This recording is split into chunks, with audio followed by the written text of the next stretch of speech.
Le président de la République Abdelmadjid Tebboune a présidé dimanche une réunion du Conseil des ministres marquée par la présentation du projet de la loi de finances, PLF, 2022, indique un communiqué du Conseil des ministres dont voici la traduction APS. Le président de la République, chef suprême des forces armées, ministre de la Défense nationale, Abdelmadjid Tebboune, a présidé, ce dimanche 03 octobre 2021, une réunion du Conseil des ministres consacrée à l'examen et à l'approbation de nombre de lois, de décrets et d'exposés relatifs au projet de la loi de finances, PLF, 2022, au programme complémentaire de développement au profit de la wilaya de Kanchla, aux mesures d'urgence pour la relance de l'activité minière et au secteur de la pêche.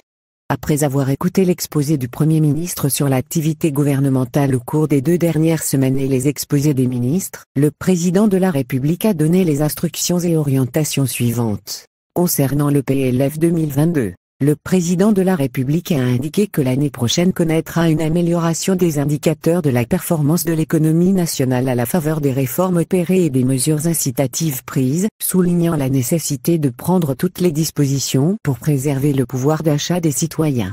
À ce titre, il a ordonné immédiatement la réduction de l'impôt sur le revenu global, IRG, l'augmentation du point indiciaire dans la fonction publique, la coordination étroite entre les ministères du Commerce et de l'Agriculture en vue d'assurer un contrôle maximal sur les produits agricoles, les légumineuses et les pâtes alimentaires.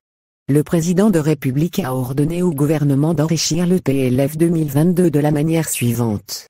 La nécessité d'appliquer l'impôt sur la fortune après sa redéfinition avec précision dans la loi de finances 2022. La mise en place d'un mécanisme facilitant la cession des logements locatifs de l'État, relevant des offices de promotion et de gestion immobilière, OPJ, en veillant à actualiser leurs prix et à faciliter aux concernés l'obtention des livrets fonciers.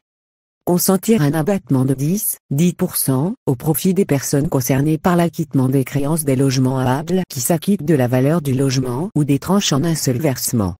Accélérer la création de la Banque de l'Habitat en trouvant un mécanisme entre la Caisse nationale d'épargne et de prévoyance, CNEP, et la Caisse nationale du logement, CNL. Charger le ministre de la Justice, garde des Sceaux, d'élaborer le projet de loi relatif à la lutte contre la spéculation au plus tard à la date de la prochaine réunion du Conseil des ministres, avec des peines allant jusqu'à 30 ans pour ceux qui jouent avec le gagne-pain des Algériens, car il s'agit d'un crime à part entière. Renforcer le contrôle sur le terrain des commerces pour interdire toute hausse injustifiée des prix des produits alimentaires, avec le retrait définitif des registres de commerce pour les commerçants impliqués. Création de 2 écoles nationales spécialisées dans l'agriculture saharienne dans le sud et ouest du pays. Concernant le programme complémentaire de développement au profit de la wilaya de Kanchla. Impératif respect des exigences de la wilaya pour l'amélioration des conditions de vie des citoyens.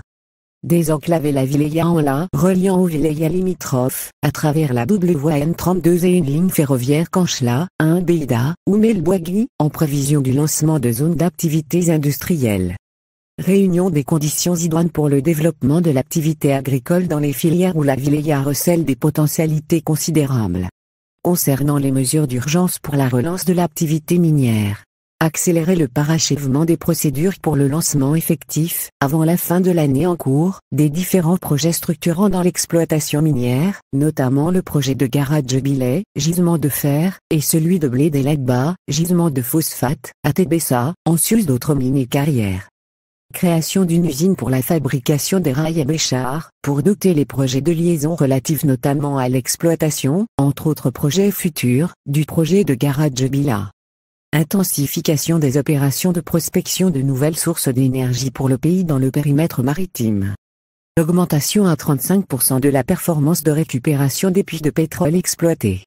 Implication des opérateurs économiques nationaux expérimentés dans les différents segments de transformation des produits miniers. S'agissant des mesures de relance du secteur de la pêche. Appuyer les professionnels de la construction navale dans tous les ports de pêche à travers l'attribution de fonciers favorisant l'extension de leurs entreprises. Accorder la latitude nécessaire à ceux qui activent dans ce domaine afin d'encourager l'initiative individuelle et promouvoir l'investissement dans la pisciculture. Encourager les producteurs par tous les moyens disponibles à travers la création de coopératives halieutiques. Réduire de 19% à 9% le taux de la taxe sur la valeur ajoutée, TVA, sur les produits halieutiques. Relancer les projets de construction navale avec les partenaires étrangers, notamment l'Espagne et l'Italie. Focaliser sur l'aquaculture et la pêche en haute mer pour booster la production halieutique. Par ailleurs, le président de la République a tenu à féliciter le secteur de l'industrie pharmaceutique ainsi que tous les acteurs ayant participé au lancement du projet de production locale de vaccins anti-Covid-19 ainsi qu'aux affiliés du secteur des mines, pour les progrès enregistrés dans la réalisation des objectifs tracés. Au terme de sa réunion, le Conseil des ministres a approuvé des décisions individuelles portant nominations et fin de fonction dans des postes supérieurs de l'État.